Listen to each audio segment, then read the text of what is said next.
Hello all, welcome back to my channel. இன்றைக்கி நம்ம என்ன பார்க்க போகிறோன்னா, ஒரு ஹெல்த் வீடியோ.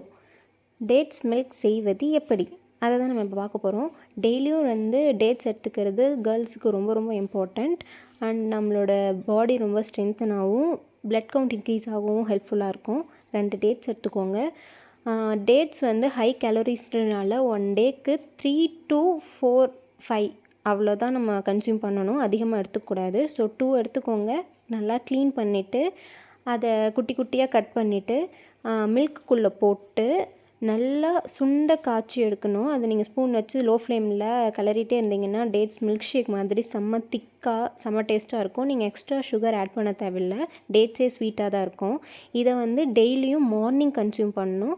நைட்டில் டேட்ஸ் கன்சியூம் பண்ணக்கூடாது. ஸோ டெய்லி மார்னிங் இந்த டேட்ஸ் மில்க் குடிச்சிட்டு இருந்தீங்கன்னா பிளட் கவுண்ட் இன்க்ரீஸ் ஆகும். அனிமிக்காக இருக்கீங்க, ஹேர் ஃபால் அதிகமாக இருக்குது, அந்த மாதிரி இருக்கவங்களாம் இதை டெய்லி எடுத்துக்கிட்டிங்கன்னா ஹேர் ஃபால் ஸ்டாப் ஆகும். நல்லா ஹேர் க்ரோத் கிடைக்கும். ப்ளஸ் பிளட் கவுண்ட் இன்க்ரீஸ் ஆகும். ஸோ இதை டெய்லியும் ஃபாலோ பண்ணுங்கள். ப்ரெக்னென்ட் லேடிஸ் கூட இதை டெய்லி எடுத்துக்கலாம். மோஸ்ட்லி ப்ரெக்னென்ட் லேடிஸ்க்கு iron tablet or blood infusion suggest பண்ணுவாங்க டாக்டர்ஸே. லேபர் பெயின் கம்மியாகுங்கிறதுக்காக. ஸோ நீங்களும் ட்ரை பண்ணலாம்.